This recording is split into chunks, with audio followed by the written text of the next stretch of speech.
بسم الله الرحمن الرحيم ومن أحسن قولا ممن دعا إلى الله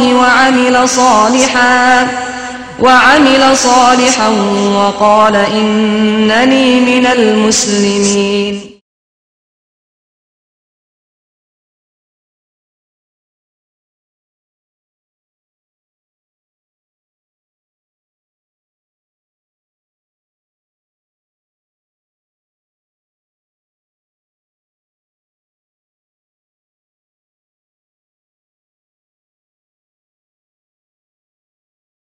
السلام عليكم ورحمة الله وبركاته.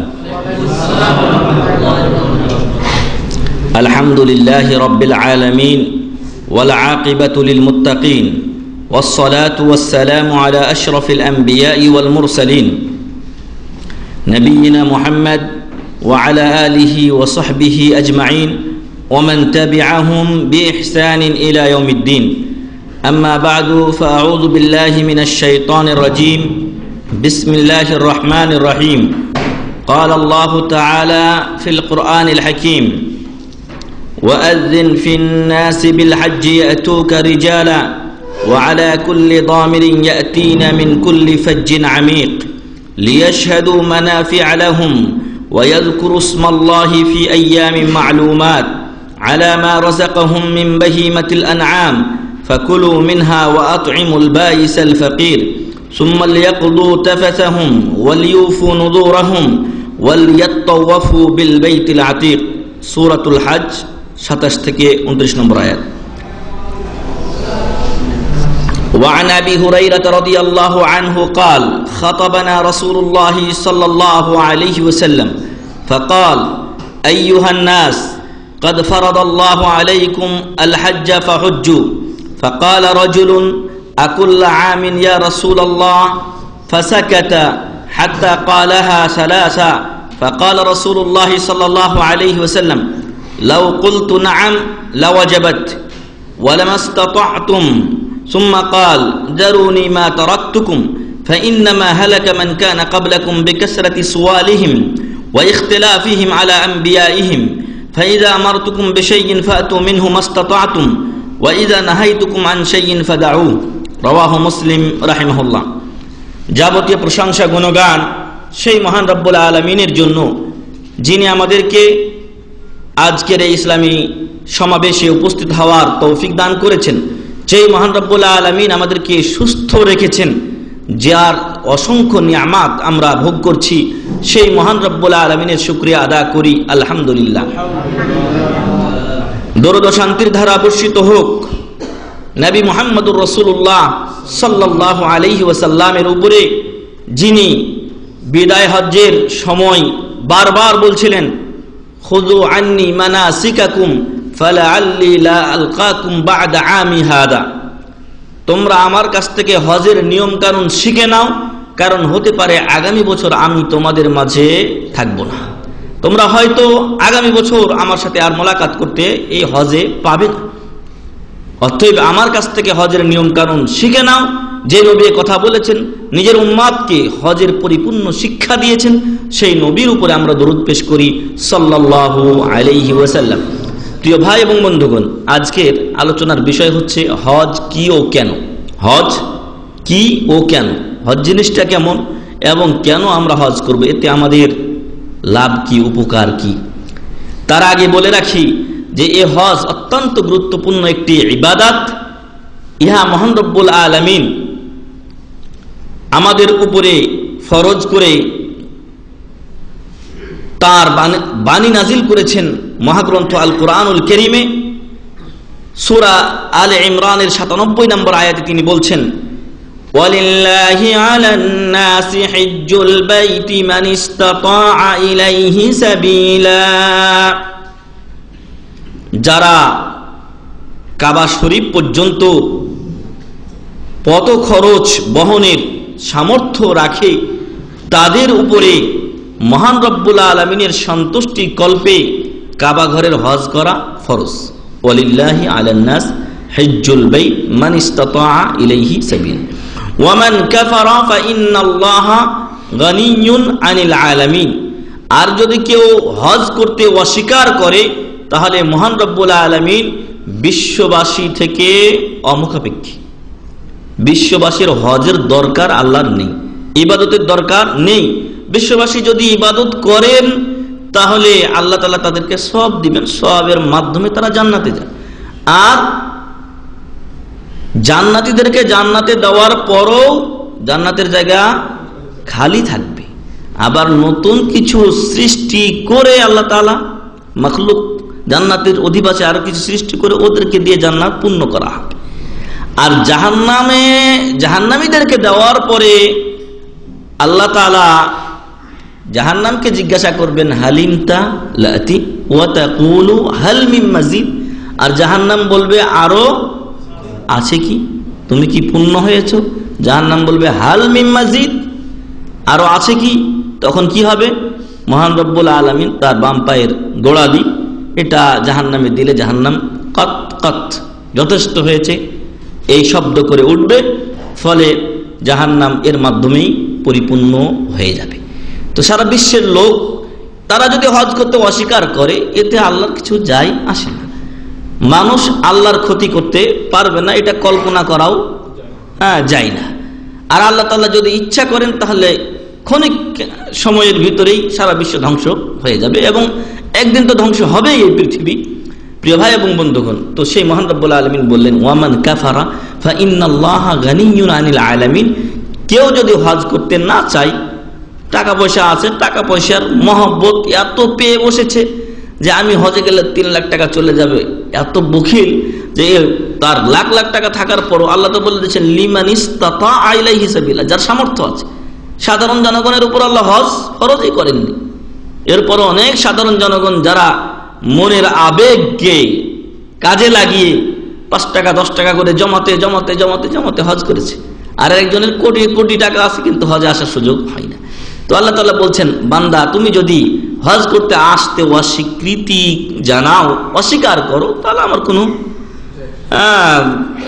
আমার কোনো যাই আসে না, আমি তোমার কোনো পরোয়া করি না। কিয়ামতের দিন তোমার জন্য শাস্তি অবধারিত আছে। সূরা আনআম, সূরা আলে ইমরান 97 নম্বর আয়াত। বলছিলাম শুরুতে যে হজ অত্যন্ত গুরুত্বপূর্ণ ইবাদত, আর এই আয়াতের মাধ্যমে আল্লাহ তাআলা হজ সামর্থ্যবানদের উপরে ফরজ করেছেন।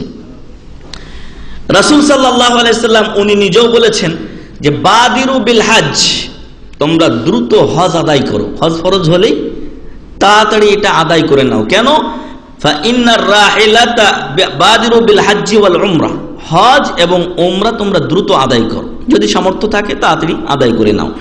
ফা ইন্নার রাহিলাতা কাদ তাদিল, কারণ আপনার বাহন কোনো সময় হারিয়ে যেতে পারে। আর সাধারণত ওই সময়ে উট ঘোড়া ইত্যাদি বাহনে আসা হতো, এখনো আপনার গাড়ি নষ্ট হয়ে যেতে পারে। আপনার গাড়ি হয়তো আপনার প্রয়োজন আপনি বিক্রি করতেও পারেন, অথবা হারিয়েও যেতে পারে। ওয়ান্নাফাকাতু কাদ তাযহাব, আজকে আপনার কাছে টাকা আছে, আপনি এবার চলে আসলে হজে চলে আসা হতো, কিন্তু আপনি অলসতা করলেন, ফলে কি হলো? অন্য কাজে একটা জমি কিনে ফেলেছেন, খালাস আপনার হজ চলে গেল। ওয়ান্নাফাকাতু তাযহাব, আর খরচ টাকা পয়সা এটা চলে যাবে হাত থেকে, খরচ হয়ে যাবে। ওয়ার রাজুলু কাদ ইয়ামরাদ, আর মানুষ অনেক সময় আজ এবছর সুস্থ আছেন, আগামী বছর নাও থাকতে পারেন, আগামী বছর আপনি অসুস্থ থাকতে পারেন, আপনার বিভিন্ন সমস্যা চলে আসতে পারে। রাসূল সাল্লাল্লাহু আলাইহি ওয়াসাল্লাম 3টা সমস্যা বলেছেন। 3টা সমস্যা উনি বললেন যে আপনার বাহনেরও সমস্যা হতে পারে, আপনার টাকা পয়সা খরচ হয়ে যেতে পারে, আপনি নিজেও অসুস্থ হয়ে যেতে পারেন। ওয়াকিস আলা যালিক, এছাড়া আরো কত যে সমস্যা হতে পারে আপনি এখন ভেবে চিন্তে দেখুন।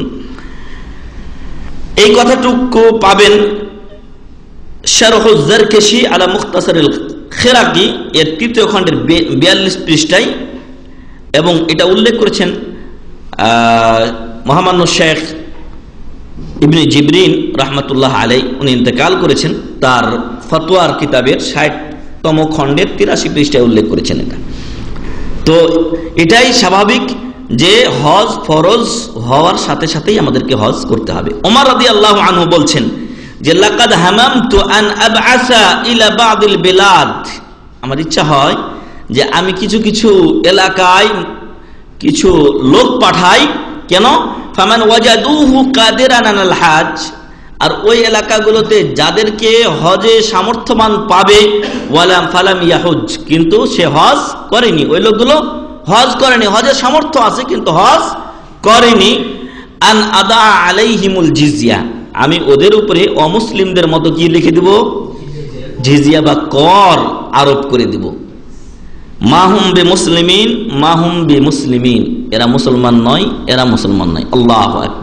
ওমর বিন খাত্তাব আলাইকুম বিসুন্নতি ওয়া সুন্নাতিল খুলাফায়ে রাশিদিন আল মাহদিয়্যিন, খুলাফায়ে রাশিদার অন্যতম একজন ওমর বিন খাত্তাব রাদিয়াল্লাহু আনহু এই কথা বলেছেন। এটাও ওই ইবনে জিবরিন রাহমাতুল্লাহ আলাইহির ওই একই কিতাবে পাবেন, একই পৃষ্ঠাতেই রয়েছে। এছাড়াও যদিও সনদগত দিক থেকে একটু দুর্বল বলা হয়, আলী রাদিয়াল্লাহু আনহু থেকে একটা বর্ণনা এসেছে, সনদগত দিক থেকে একটু দুর্বল বলা হয়, কিন্তু এগুলো হাদিস ও কোরআনের মুওয়াফিক, ফলে তার অর্থটাকে গ্রহণ করা যায়। উনি বলেছেন যে যার সামর্থ্য আছে, মান আদরাকা জাদান ওয়া রাহিলাতান, তার পাথেও আছে, বাহনও আছে, ফালাম ইয়াহুজ, কিন্তু তারপরও সে হজ করলো না, ফালা আলাইহি আইয়ামুতা ইয়াহুদিয়ান আও নাসরানিয়া, সে ইহুদি হয়ে মরুক আর নাসারা হয়ে মরুক, তাতে কোনো যায় আসে না। আল্লাহু আকবার। এজন্য হজ করতে যেন আমরা বিলম্ব না করি। যাদের উপরে হজ ফরজ হয়েছে, এখানে আমরা থাকি অথবা দেশে যারা আছেন, সকলেই যেন আমরা দ্রুত হজ করার চেষ্টা করি। আল্লাহ যেন আমাদেরকে সে তৌফিক দান করেন, আল্লাহুম্মা আমিন। অনেক লোক আছে 15-20 বছর ধরে আছেন কিন্তু হজ আদায় করেননি, তখন উনি ফিরে চলে যেতে পারতেন। একটা গাড়ি যেগুলো যাচ্ছে ওগুলোতে গেলেই হয়তো গাড়ি ভাড়াতেই উনি হজ করতে পারতেন, কিন্তু এই বছর হজের চার্জ আপনারা অনেকেই জেনেছেন 8,500 রিয়াল, 8,500 রিয়াল এই দাম্মাম থেকে চাওয়া হচ্ছে। তো এইভাবে হজটা আস্তে আস্তে কত কঠিন হয়ে যাচ্ছে। কেন? আপনি কখন আপনার উপরে হজ ফরজ হয়? আপনি বাড়ি করেছেন, গাড়ি করেছেন, কত কিছু করেছেন, হজ তো আপনার উপর তখনই ফরজ ছিল। একজন মহিলা এসে রাসূল সাল্লাল্লাহু আলাইহি সাল্লামকে বলছেন যে, সম্ভবত ওনার মা বা ওনার মার কথাই, যে আমার মার উপরে হজ ফরজ হয়েছিল কিন্তু উনি হজ করার আগেই ইন্তেকাল করেছেন, আফা আহুজ্জু আনহা, আমি কি তার পক্ষ থেকে হজ করব? রাসূল সাল্লাল্লাহু আলাইহি ওয়াসাল্লাম সরাসরি উত্তর না দিয়ে বললেন যে তুমি চিন্তা করে দেখো তো, যদি তোমার মায়ের উপর ঋণ থাকতো মানুষের, আদায় করতে? হ্যাঁ, অবশ্যই আদায় করতাম। তখন তিনি বললেন ফাদাইনুল্লাহি আহাক্কু আন ইউকদা, অতএব আল্লাহর ঋণ যেটা, এটা আদায় করা অধিক যুক্তিযুক্ত বা অধিক হক রাখে। মানে আল্লাহ ফরজ করেছেন, এটা যদি আপনি আদায় না করেন তাহলে আল্লাহর কাছে আপনি ঋণী থাকলেন, আল্লাহ আপনাকে জিজ্ঞাসা করবেন। বান্দার কিছু হক আছে, কিছু আল্লাহর হক আছে, যেগুলো আল্লাহর ইবাদত তার সাথে সংশ্লিষ্ট, সেটা যদি আপনি আদায় না করেন তাহলে তার জন্য আল্লাহ আপনাকে ধরবেন। আর বান্দার হক নষ্ট করলে বান্দা আল্লাহই বিচার করবেন, কিন্তু বান্দার সূত্র ধরে। তো এটা হজটা আল্লাহ তাআলা বান্দার উপরে ফরজ করেছেন, এটা যদি সে আদায় না করে তাহলে সে আল্লাহর কাছে জবাবদিহি অবশ্যই তাকে করতে হবে। বলছিলাম যে হজ অত্যন্ত গুরুত্বপূর্ণ ইবাদত। এই জন্য রাসূল সাল্লাল্লাহু আলাইহি সাল্লাম, তার সাহাবায়ে কিরাম এবং বিশেষ করে পরপর দুজন খোলাফায়ে রাশেদার কথা আমরা উল্লেখ করলাম। এছাড়াও আবু হুরায়রা রাদিয়াল্লাহু আনহু থেকে বর্ণিত হয়েছে, রাসূল সাল্লাল্লাহু আলাইহি সাল্লাম একদা খুতবা দিলেন, বক্তব্য দিলেন এবং বললেন, আইয়ুহান নাস, হে মানুষেরা, কাদ ফারাদাল্লাহু আলাইকুমুল হজ, আল্লাহ তাআলা তোমাদের উপরে হজ ফরজ করেছেন, ফাহুজ্জু, অতএব তোমরা হজ আদায় করো।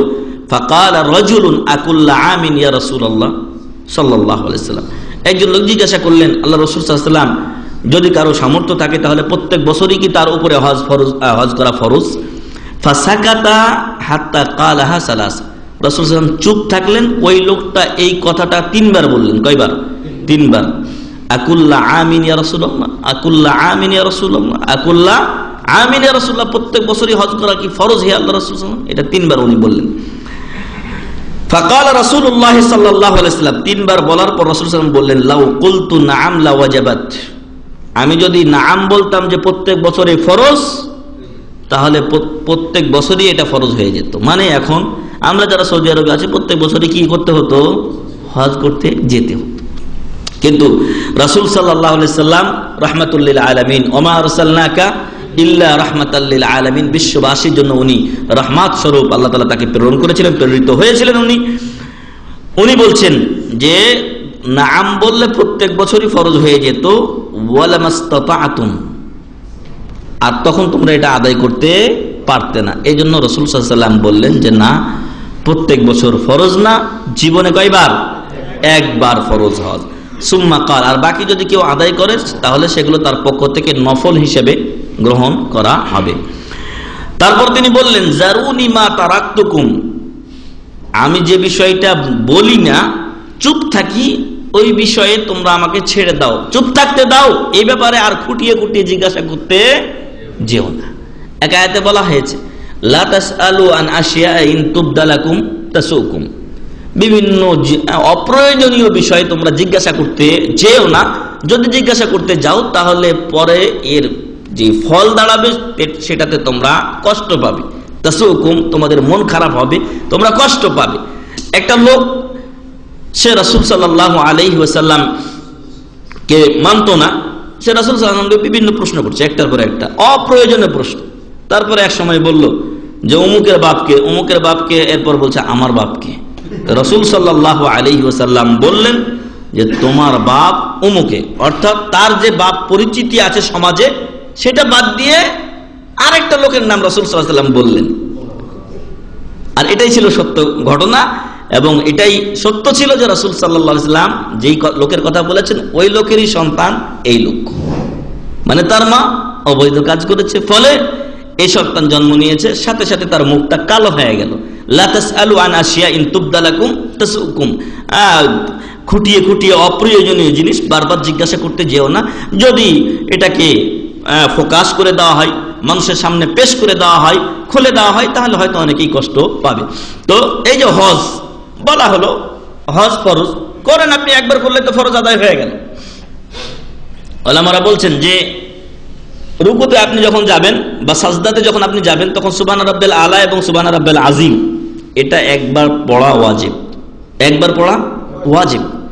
যদি আপনি একবার পড়েন রুকুতে ফাসাব্বিহ বিসমি রাব্বিকাল আযীম, যে আয়াতে বলা হয়েছে তার উপর আপনি আমল করলেন, সাব্বিহ ইসমা রাব্বিকাল আলা সুবহান রাব্বিল আলা, এর জবাব রাসূল সাল্লাল্লাহু আলাইহি ওয়াসাল্লাম সিজদাতে আদায় করতে বলেছেন। আপনি একবার বললে আদায় হয়ে গেল, কিন্তু রাসূল সাল্লাল্লাহু আলাইহি ওয়াসাল্লাম তিনবার বলতেন। এটা এই তিনবার বলাটা হচ্ছে সুন্নাত, তিনবার বলা সুন্নাত। আপনি যদি একবার করে অজুর অঙ্গ প্রত্যঙ্গ ধৌত করেন, অজু হবে কিনা? অজু হবে, কিন্তু তিনবার ধৌত করবেন সুন্নাত। তো এখন যে কথা বলছিলাম যে এই সকল বিষয়গুলো একবার যদি আপনি আদায় করেন যথেষ্ট হয়ে যাচ্ছে, আবার খুঁটিয়ে খুঁটিয়ে জিজ্ঞাসা করতে যাওয়াটা ঠিক নয়। রাসূল সাল্লাল্লাহু আলাইহি ওয়াসাল্লাম বললেন আমি যে ব্যাপারে চুপ থাকি সেই ব্যাপারে আমাকে জিজ্ঞাসা করতে এসো না বা যেও না। فإنما هلك من كان قبلكم بكثرة سؤالهم واختلافهم على أنبيائهم, কারণ আরো বড় কারণ দর্শালেন রাসূল সাল্লাল্লাহু আলাইহি ওয়াসাল্লাম যে তোমাদের পূর্বে যারা ছিল তারা এজন্যই ধ্বংস হয়েছে যে তারা তাদের নবীর চরম বিরোধিতা করত এবং তাদেরকে অযথা প্রশ্ন করত, বেহুদা অযথা অপ্রয়োজনীয় বেশি বেশি প্রশ্ন করত, আর এজন্যই আল্লাহ তাদেরকে কি করেছেন? ধ্বংস করেছেন।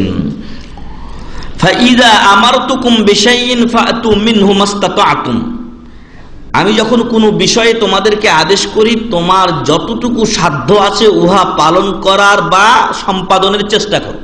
একটা আদেশ রাসূল সাল্লাল্লাহু আলাইহি সাল্লামের পক্ষ থেকে এসেছে, এমনকি আল্লাহর পক্ষ থেকে এসেছে, তারপরও আপনাকে ততটুকুই চেষ্টা করতে হবে যতটুকু আপনি পারেন। আপনার চেষ্টার বাইরে আল্লাহ আপনার উপরে বোঝা চাপিয়ে দেন। এই জন্য আল্লাহ বলছেন ফাত্তাকুল্লাহা মাস্তাতাত, যতটুকু পারবেন ততটুকু আপনি আল্লাহকে ভয় করবেন। আপনার সামর্থ্য অনুযায়ী আল্লাহ তাআলা আপনাকে দায়িত্ব দিয়েছেন। অনেক লোক বলে কিছু আমাদেরকে করতে হবে এই ক্ষমতা পরিবর্তনের জন্য, এই জন্য সেই জন্য, দিয়ে আনসারুল্লাহ টিম, জামাতুল মুজাহিদিন টিম বাইর করলো। তারপর যাদের কি করলো, আহলুল হাদিস বা সালাফি জামাতের যে ক্ষতি হয়েছে, এই যে আগের টিমটা যেটা জামাতুল মুজাহিদিন বা জেএমবি বাংলাদেশ, এটা তৈরির মাধ্যমে এক সময় আমরা সমাজে পরিচিতিটা পর্যন্ত দিতে পারতাম না, এবং মৌলভী সাহেবদেরকে বা যারা আলেম ওলামা দাড়িওয়ালা তাদেরকে দেখলে সাধারণ জনগণ ভয় করতো যে বোমা ফুটাতে পারে। নাউজুবিল্লাহ মিন যালিক। তো যে কথা বলছিলাম যে যেই বিষয়ে আদেশ রাসূল সাল্লাল্লাহু আলাইহি ওয়াসাল্লাম করেন তা যথাসাধ্য পালনের চেষ্টা করতে হবে, আমার সামর্থ্যের বাইরে আমাকে কিছু করতে হবে এমনটি আল্লাহ ও রাসূল সাল্লাল্লাহু আলাইহি ওয়াসাল্লাম বলেননি। ফলে ক্ষমতার পট পরিবর্তনের জন্য যেইভাবে চেষ্টা করেছে তাতে করে বুমেরাং হয়েছে নিজেদের জন্য এবং জাতির জন্য, আর ফায়দা বলতে আমরা কিছু পাইনি, বরং এটাকে একটা অপব্যবহার করা হচ্ছে। কথায় কথায় কথায় কথায় যে এদেশ থেকে জঙ্গিবাদ, এই সেই উৎখাত, মেলা কিছু বলা হয়। আল্লাহ না করুক এমনও তো হতে পারে যদি ওই কুপুরি শক্তির রোশানল কুনজর আমাদের দেশের উপরে পড়ে, তাহলে এটা তাদের জন্য ইন্ধন হতে পারে কিনা? অবশ্যই হতে পারে। আছে এখানে আল কায়দা গোষ্ঠী আছে, এখানে জেএমবি আছে, এখানে আনসারুল্লাহ টিম আছে, ফলে এখানে হামলা করো, ফলে জাতির বিশাল ক্ষতি হয়ে যাবে। আর ফিকহি একটা নিয়ম আছে যে দাফউল মাফসাদা মুকদ্দামুন আলা জালবিল মানফাআ। একটা আপনি কাজ করতে যাচ্ছেন, কাজ করতে গিয়ে দেখছেন 5 টাকা লাভ হয় তো 5 টাকা ক্ষতি হয়। কি হয়? 5 টাকা যদি আপনি কাজটাতে লাভ পান, 5 টাকা ক্ষতিও আপনার হচ্ছে, তাহলে আপনার উচিত লাভটা না করে ক্ষতিটাকে দমন করা, যাতে আপনি স্বাভাবিক গতিতে থাকতে পারেন। এরা আমাদের জন্য লাভ বয়ে নিয়ে আসতে গিয়ে দেখা গেল যে 1% তো লাভ হয়নি, বরং সেদিন কোথায় আলোচনা যেন শুনছিলাম যে 100%-এর ভিতরে উনি 200%-এর কথা বলছে। 200 কেন, 500% আমাদের ক্ষতি হচ্ছে। তো এই নীতিগুলো ভুল, আর সাধারণত মানুষের অজ্ঞতার কারণেই এগুলো হয়ে থাকে। আর যারা এ সকল আন্দোলনে জড়িয়ে পড়ে ওরা শিক্ষার ঘোর বিরোধী। এ সকল মাদ্রাসা দিয়ে কি হবে, এ সকল শিক্ষা প্রতিষ্ঠান দিয়ে কি হবে, যেখান থেকে আমাদের সমর্থক লোক বের হয় না। আশ্চর্যের বিষয়। মাদ্রাসা উড়িয়ে দিতে হবে, মাদ্রাসা উড়িয়ে দিতে হবে। তাহলে অথচ এই মাদ্রাসাগুলোকেই পরবর্তীতে ওদের আখড়া বা আস্তানা হিসেবে সরকার বা গোয়েন্দা বাহিনী তারা এগুলোকে গ্রহণ করছে, অথচ দেখা যাচ্ছে যে ওরা এই শিক্ষা প্রতিষ্ঠানগুলোর ঘোর বিরোধী। তো প্রিয় ভাই এবং বন্ধুগণ, ফাত্তাকুল্লাহ মাস্তাতাতুম, যতটুকু আমাদের সামর্থ্য আছে ততটুকু নিয়েই ইসলামের কাজ আমাদেরকে করতে হবে। এমন কোনো বিপদ গ্রহণ করা যাবে না যাতে আমাদের উপকারের চাইতে অপকার বেশি হয়।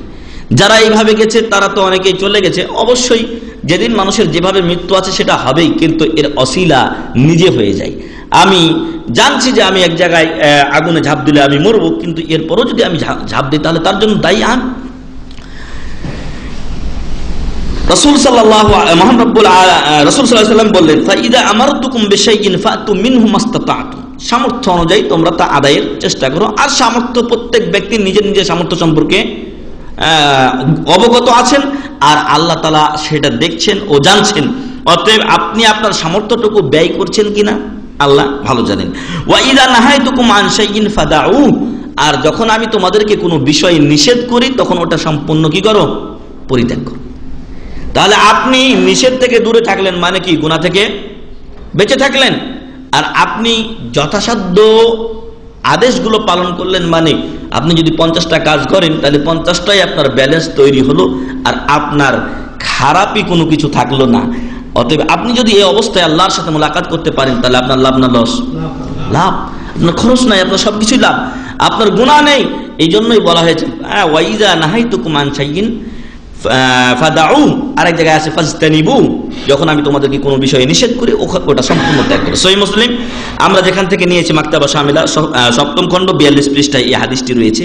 তো এই হজের গুরুত্ব অপরিসীম, এবং এই হজের প্রশ্ন করতে গিয়েই এই কথাগুলো রাসূল সাল্লাল্লাহু আলাইহি ওয়াসাল্লাম উল্লেখ করেছেন। ফলে যে কোনো বিষয়ে বাড়াবাড়ি এটা পরিত্যাজ্য, বাড়াবাড়ি পরিত্যাজ্য। হাত্তা রাসূল সাল্লাল্লাহু আলাইহি ওয়াসাল্লামের ক্ষেত্রে, আল্লাহর ক্ষেত্রে, প্রত্যেকটা ব্যক্তির ক্ষেত্রে অতিরিক্ত বা অতিরঞ্জন এগুলো সবই পরিত্যক্ত। রাসূল সাল্লাল্লাহু আলাইহি ওয়াসাল্লাম নিজেও বলেছেন, আমাকে নিয়ে সেই রকম বাড়াবাড়ি করিও না যেমন খ্রিস্টানেরা ঈসা আলাইহিস সালামকে নিয়ে বাড়াবাড়ি করেছে। মরিয়ম তো নয়, ঈসা আলাইহিস সালামকে নিয়ে বাড়াবাড়ি করেছে। রাসূল সাল্লাল্লাহু আলাইহি ওয়াসাল্লাম তার ক্ষেত্রে বলেছেন, কার ক্ষেত্রে আপনি আর বাড়াবাড়ি করবেন? ফলে যে কোনো বিষয়ের বাড়াবাড়ি এটাও নিষেধ, আর একেবারে আমল করা জিনিস কিন্তু আপনি সেটা একেবারে ছেড়ে দিবেন সেটাও নিষেধ, বরং মধ্যম পন্থায় আমাদেরকে অবলম্বন করতে হবে। বলছিলাম হজ কি, হজ কি ও কেন? তো হজ শব্দের শাব্দিক অর্থ হলো, জেনে নিন। অনেকে হজ হজ হজ হজ করেন, হজ করেছেন কিন্তু হজ মানে জানেন না, অনেকে আছেন এরকম।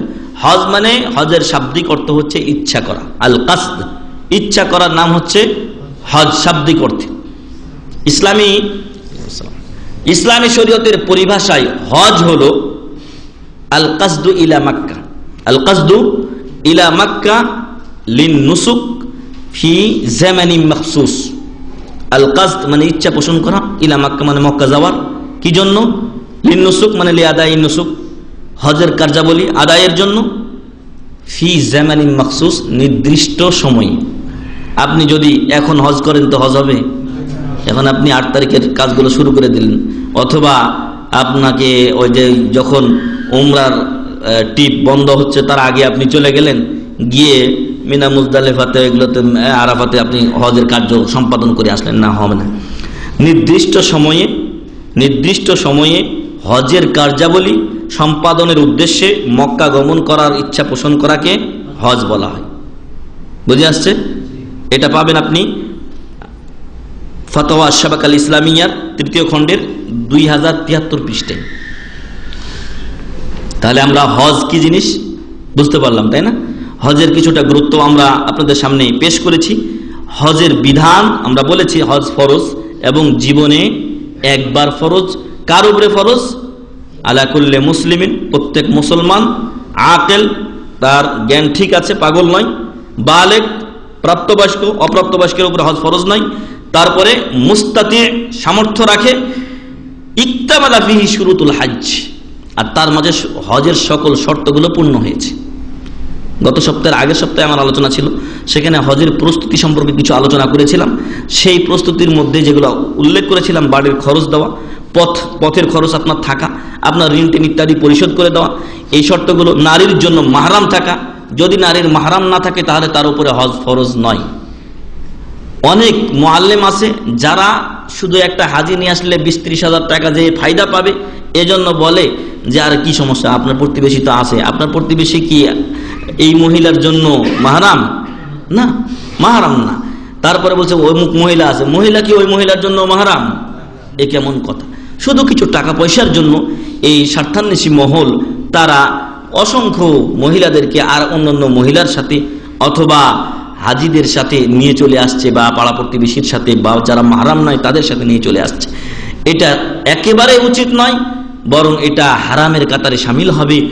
আর মহিলার জন্য মহিলার হজের জন্য তার টাকা পয়সার সাথে অতিরিক্ত যে শর্তটা, সে হচ্ছে মাহরাম সাথে থাকতে হবে, অথবা তার স্বামী তার সাথে থাকতে হবে। যদি না থাকে তাহলে সে অপেক্ষা করবে। কি করবে? অপেক্ষা করবে। যদি কোনোদিন আল্লাহ তাকে কোনো মাহরাম, হয়তো ভাই অথবা এরকম চাচা বা যারা মাহরাম, তাদের কাউকে মিলিয়ে দেয় তো আলহামদুলিল্লাহ। আর না হলে ওই অবস্থায় যদি উনি দুনিয়া ত্যাগ করেন আর উনার টাকা যদি থাকে, তাহলে ওই টাকা থেকে তার পক্ষ থেকে যারা হজ করেছে তাদের কাউকে দিয়ে কি করাবে? বদল হজ করাবে, এবং ওই মহিলা ইনশাআল্লাহ সওয়াব পেয়ে যাবেন। কিন্তু শরীয়ত বহির্ভূত কোনো পথ বেছে নেওয়া যাবে না। এ গেল হজ কি, হজের বিধান, হজের কিছু গুরুত্ব। এখন আমরা বলবো যে হজ করে আমাদের ফায়দা কি, কেন আমরা হজ করব। 1 নাম্বার, হজ করলে ইসলামের যে 5টা রোকন আছে তার একটা রোকন আদায় করা হয়। আর মহান রব্বুল আলামিন ও তার রাসূল সাল্লাল্লাহু আলাইহি ওয়াসাল্লাম এই হজকে ইসলামের অন্যতম একটা রোকন করেছেন, যাতে বোঝা যায় যে তারা উভয়ই এই রোকনটাকে কি করেন? ভালোবাসেন, এবং এই রোকনকে তারা গুরুত্ব দিয়েছেন। ফলে ইসলামের 5 পিলারের মধ্যে অন্যতম একটি পিলার এই হজ আখ্যা পেয়েছে এবং এটাকে স্থান দেওয়া হয়েছে। ফলে আপনি যখন হজ করলেন তখন কি করলেন? আল্লাহ তাআলার ফরজকৃত ইসলামের অন্যতম একটি স্তম্ভ পালন করলেন। এটাতে আমাদের উপকার না অপকার? উপকার, কারণ আল্লাহর আইন বাস্তবায়ন করলাম। ওয়ালিল্লাহি আলান নাসি হিজ্জুল বাইত, রাসূল সাল্লাল্লাহু আলাইহি ওয়াসাল্লাম বললেন যে ফারাদাল্লাহু আলাইকুমুল হজ ফাহুজ্জু। তাহলে আমরা কি করলাম? হজ করলাম। তাতে তাদের আদেশের কি হলো? বাস্তবায়ন হলো। এতে আমাদের জন্য সওয়াব আছে। আল্লাহর আদেশ পালন করলে সওয়াব হয়, আল্লাহর নিষেধ থেকে দূরে থাকলেও সওয়াব হয়। তাহলে 1 নম্বরে হলো যে ইসলামের অন্যতম একটি পিলার, একটি রুকন আদায় করা হলো। আর এ সম্পর্কে একটি হাদিস বর্ণিত হয়েছে যা আপনাদের সকলের জানা। ইবনে ওমর রাদিয়াল্লাহু আনহুমা বলছেন যে রাসূল সাল্লাল্লাহু আলাইহি ওয়াসাল্লাম বলেন, ইসলাম আলা খামসিন, ইসলামের পিলার 5টা, তার মধ্যে 5ম নাম্বার রুকন হচ্ছে ওয়াহাজ্জিল বাইতি মান ইসতাতা ইলাইহি সাবিলা। এছাড়াও জিবরিল আলাইহিস সালাম রাসূল সাল্লাল্লাহু আলাইহি সাল্লামকে যখন বলেছিলেন আখবিরনি আনিল ইসলাম, সেই হাদিসের শেষেও বলা হয়েছে ওয়াহাজ্জিল বাইতি, ওই প্রশ্নের উত্তরের শেষে ইসলাম সম্পর্কে বলতে গিয়ে রাসূল সাল্লাল্লাহু আলাইহি ওয়াসাল্লাম বলেছেন যে ওয়াহাজ্জিল বাইতি মান ইসতাতা ইলাইহি সাবিলা, কাবা শরীফের হজ করা যাদের সামর্থ্য আছে। তাহলে হজ করার অন্যতম একটি উপকার বা কারণ হলো যে এর মাধ্যমে আমরা মহান রব্বুল আলামিনের আদেশ পালন করি, রাসূলের আদেশ পালন করি, ইসলামের একটি পিলার আমাদের আদায় করা হয়। 2 নাম্বার, হজ এজন্য আমরা পালন করব যে এখন বর্তমান সময়ে জিহাদের প্রেক্ষাপটটা একটু ভিন্ন হয়ে গেছে। মানে পরিস্থিতি এখন আমাদের অনুকূলে নয়, বরং আমাদের প্রতিকূলে। এখন আপনি জিহাদ করতে চাচ্ছেন কিন্তু তার পরিস্থিতি নেই, কেউ আপনাকে সঠিক পথ দেখাবে না। অনেকে আছে জিহাদের জন্য ডাক দেয়, টাকা নেয়, তারপর দেখা যায় টাকার আর কোনো খবর নেই, ওই লোকের আর কোনো খবর নাই, ইত্যাদি ইত্যাদি। এরকম অনেক অভিযোগ শোনা গেছে এবং বাজারে সেটা এখনো প্রচলিত আছে এইরকম অভিযোগগুলো, এবং সেটারও অনেক ক্ষেত্রে বাস্তবতা আছে। তো এখন এই জিহাদের অবর্তমানে আমাদের জন্য অন্যতম একটি জিহাদের সওয়াবের মতো একটি কাজ হলো হজ আদায় করা। হজ আদায় করা দলিল কি? মহান রব্বুল আলামিন জিহাদের আয়াতগুলোর পরেই হজের আয়াত উল্লেখ করেছেন। আর বুখারীতে বর্ণিত হয়েছে রাসূল সাল্লাল্লাহু আলাইহি ওয়াসাল্লাম আয়েশা রাদিয়াল্লাহু আনহাকে বলেছিলেন, যখন তিনি জিজ্ঞাসা করেছিলেন যে হাল আলান নিসাই জিহাদুন, মহিলাদের উপরে কি জিহাদ ফরজ বা জিহাদ আছে?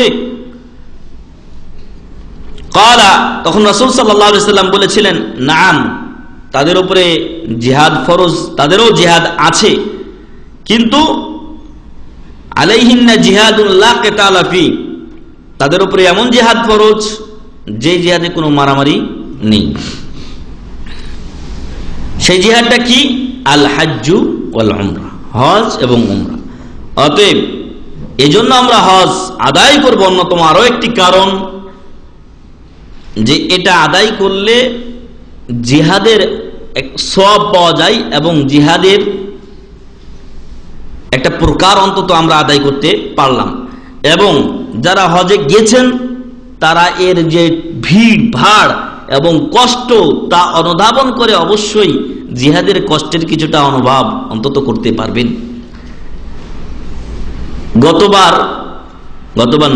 গতবারে যে অবস্থা হয়েছিল, আমাদের সাথে অনেক ভাই ছিলেন, আমরা ট্রেনের টিকিট পেয়েছি গতবার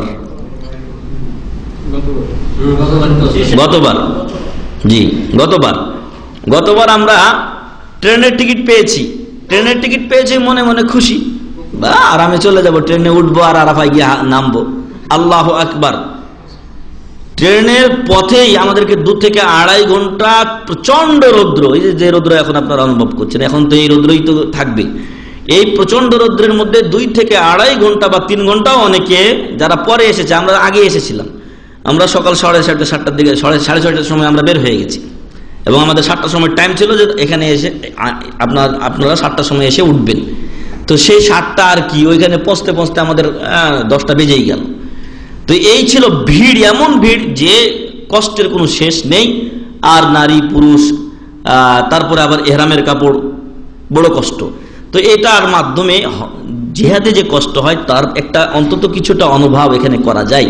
তারও বলেছিলাম যে তার 1 বছর বা 2 বছর আগে মুজদালিফা এখন এমন অবস্থা হয়ে গেছে যে মুজদালিফাতে মানুষের ধারণ ক্ষমতা নেই। কিছু লোক আছে যারা হয়তো ওই মুরুরান কিরামান করেই চলে যাচ্ছে, মানে মুজদালিফার উপর দিয়ে যাচ্ছে, আল্লাহ জায়গা নেই চল, গিয়ে ওই রাত 3টার সময় পাথর টাথর মেরে দিয়ে চলে যাচ্ছে। যদি এরকম পরিস্থিতি না হতো তাহলে মুজদালিফাতে দাঁড়ানোই যেত না, আর দাঁড়ানো যায় না, এমনও যায় না, এমন পরিস্থিতি। তো সেইখানে এত চাপাচাপি, এত ভিড় যা বলার অপেক্ষা রাখে না। যারা গেছেন হজে তারা অবশ্যই জানেন যে এক পা আগাতে গেলে দেখা যায় যে অনেকক্ষণ দাঁড়িয়ে থাকতে হয়, তারপরে সামনে যাওয়া যায়। তো জিহাদে যেরকম কষ্ট হয় হজেও অনুরূপ কষ্ট আছে, খাবার দাবারের কষ্ট আছে, পেশাব পায়খানা করতে যাবেন অনেক লম্বা লাইন।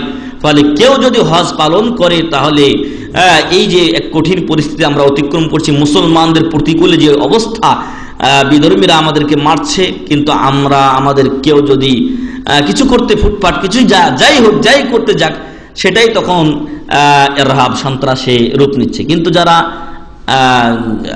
ওই সন্ত্রাস দমনের নামে হাজার হাজার লোককে মেরে ফেলছে তাদের কিন্তু কোনো খবর নেই। ওরা এখন সাধু, ওরা সাধু। তো এরকম অনেক ঘটনাই আমাদের দেশেও চলছে, যেগুলো হয়তো ইদানিংও কিছু নাড়াচাড়া হচ্ছে।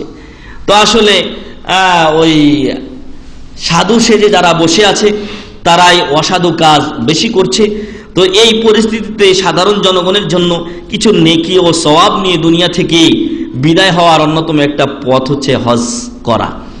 এবং আমরা গত সপ্তাহে বলেছিলাম যে ওয়াতাজাওয়াদু ফাইন্না খায়রাজ যাদিত তাকওয়া, পাথেয় সংগ্রহ করুন, সবচাইতে উন্নত এবং ভালো পাথেয় কি? আত-তাকওয়া এবং পরহেজগারিতা। অতএব হজের মাধ্যমে আমরা কিছু তাকওয়া অর্জন করতে পারি। তাছাড়া এই হাদিসটি যেটা বললাম সহিতে উল্লেখ করা হয়েছে, অর্থাৎ বুখারীতে আছে, সাথে সাথে ইমাম আহমদ বিন হাম্বল তার মুসনাদে আহমদের 6ষ্ঠ খণ্ডের 71 পৃষ্ঠায় উল্লেখ করেছেন। ইবনে খুজাইমা রাহমাতুল্লাহ আলাইহি এটা বর্ণনা করেছেন এবং আলবানী রাহমাতুল্লাহ এটাকে সহিহ বলেছেন। ইবনে খুজাইমার হাদিস নম্বর হলো 3074 নম্বর হাদিস। আয়েশা রাদিয়াল্লাহু আনহা থেকে আরেকটি হাদিস বর্ণিত হয়েছে এই ব্যাপারে। তিনি বললেন একদা আল্লাহ রাসূল সাল্লাল্লাহু আলাইহি ওয়াসাল্লামকে যে তারাল জিহাদ আফদালাল আমালি আফালা নুজাহিদ, হে আল্লাহ রাসূল আপনি ভেবে দেখেছেন কি জিহাদ হচ্ছে সবচেয়ে উত্তম আমলগুলোর অন্যতম একটি, আমরা কি জিহাদ করব না? ক্বালা লাকিন্না আফজালাল জিহাদি হাজ্জুম মাবরুর, কিন্তু সবচাইতে উত্তম জিহাদের অন্যতম একটি অংশ হলো হাজ্জুম মাবরুর, কবুল হজ। আল্লাহু আকবার। সহিহুল বুখারী 9ম খণ্ড 346 পৃষ্ঠা। তাহলে আমরা কেন হজ করব? 1 নম্বরে একটি ইসলামী রোকন আমরা পালন করতে পারলাম। 2 নম্বরে জিহাদের অনুপস্থিতিতে অন্তত জিহাদের কিছু সওয়াব আমরা এই হজের মাধ্যমে পাবো। 3 নম্বর বিষয় হচ্ছে আস-সওয়াবুল জাযীল ওয়াল আজরুল আযীম লিমান কামা বিহি আলাল ওয়াজহিল মাশরূ। যে ব্যক্তি সঠিকভাবে হজ আদায় করবে, যেভাবে রাসূল সাল্লাল্লাহু আলাইহি সাল্লাম করেছেন, সাহাবায়ে কেরাম করেছেন, আমাদেরকে দেখিয়ে দিয়ে গেছেন, হাদিসের কিতাবে রয়েছে, সেই ভাবে যে ব্যক্তি হজ করবে সে অফুরন্ত সওয়াবের ভাগী হবে, সে অনেক বড় সওয়াব অর্জন করবে। হাদিসে বর্ণিত হয়েছে, আবু হুরায়রা রাদিয়াল্লাহু আনহু বলেন রাসূল সাল্লাল্লাহু আলাইহি ওয়াসাল্লাম বলেছেন আল উমরাতু ইলাল উমরা, আল উমরাতু ইলাল উমরা, আল উমরাতু ইলাল উমরা কাফারাতুন লিমা বাইনাহুমা। এক উমরা থেকে আরেক উমরা এর মধ্যবর্তী সময়ের পাপরাশির জন্য মোচনকারী, কাফারা। অর্থাৎ আপনি এই মাসে একটা উমরা করেছেন, আগামী মাসে আরেকটা উমরা করবেন, এর মধ্যখানে যে সওয়াবটা হলো পরের উমরাটা করার কারণে আপনার এই গুনাহগুলো কি হবে? মোচন হয়ে যাবে। আল উমরাতু ইলাল উমরা কাফারাতুন লিমা বাইনাহু। এজন্য রাসূল সাল্লাল্লাহু আলাইহি ওয়াসাল্লাম আরেক হাদিসে বলেছেন তাবিউ বাইনাল হজ্জি ওয়াল উমরা, হজ এবং উমরার মাঝে তোমরা মুতাবাআত করো, অর্থাৎ যতটুকু তাড়াতাড়ি সম্ভব একটার পর একটা হজ আর উমরা করতে থাকো, যদি তোমাদের সামর্থ্য হয় অথবা তোমাদের পক্ষে সম্ভব হয়। কেন? ফাইন্নাহুমা ইয়ানফিয়ানিল কিরা কামা ফাইন্নাহুমা ইয়ানফিয়ানিল যুনুবা, এভাবে শব্দটা এসেছে, কামা ইয়ানফিল কিরু খাবাসাল হাদিদ, হাপড়ের এই কামারের এই যে ধোলাই খেয়ে লোহার যেরকম জং দূর হয়ে যায়, মরুচিকা দূর হয়ে যায়, অনুরূপ হজ আমাদের গুনাহগুলিকে কি করে? মুছে দেয় এবং আমাদের জীবনকে, আমাদের গুনাহগুলিকে মোচন করে আমাদের জীবনকে মরিচিকা মুক্ত করে দেয়। অতএব রাসূল সাল্লাল্লাহু আলাইহি ওয়াসাল্লাম বললেন যে এক উমরা থেকে আরেক উমরার মধ্যবর্তী সময় এর জন্য কাফারা স্বরূপ গুনাহগুলো কি করেন? আল্লাহ মাফ করে দেন। অতএব এমন যেন না হয় আপনি বছর পার করে দিয়েছেন আর উমরাতে যাননি। যখনই আপনার পক্ষে সম্ভব হবে অন্তত আপনি তখনই উমরাতে যাবেন, আর না হলে আপনি একটা নিয়ম করে নিন যে আমি 3 মাস পর পর একটা উমরা করব, অথবা 4 মাস পর 5 মাস পর আমি একটা উমরা করব। এইভাবে একটু ধারাবাহিকতা আপনি রক্ষা করুন। কাবা শরীফে 1 ওয়াক্ত নামাজ পড়লে 1 লক্ষ গুণ সওয়াব পাওয়া যায়। হিসাব করে দেখেছেন কোনো সময় 1 লক্ষ গুণ কত হয়? 1 লক্ষ গুণকে আপনি যদি মাসে নিয়ে আসেন, প্রথমত আপনি এটাকে 5 দিয়ে ভাগ দেন, 5 দিয়ে ভাগ দিলে দিন আসবে। ব্যাপারটা বুঝেছেন? কারণ একদিনে 5 ওয়াক্ত নামাজ ফরজ, তাই না? 5 দিয়ে আপনি 1 লক্ষকে ভাগ দেন, তারপরে আপনার আসবে দিন। এই দিনটাকে আপনি ভাগ দিবেন 30 দিয়ে, তাহলে কি আসবে? মাস। আর এই যেটা রেজাল্ট আসবে এটাকে আপনি 12 দিয়ে ভাগ দিবেন, তাহলে কি আসবে? বছর। আর এই বছর গুণে দেখা গেছে 55 বছরেরও কিছু বেশি সওয়াব আপনি 1 ওয়াক্ত নামাজ কাবা শরীফে পড়লে পেয়ে যান। সুবহানাল্লাহ। হিসাব করে দেখেন, আমি যে হিসাবটা বললাম এই হিসাবটা আপনারা মিলাবেন। 1 লক্ষ লিখবেন, ওটাকে আবার আপনি দিবেন 30 দিয়ে ভাগ দিবেন, তাহলে আপনার মাস আসবে।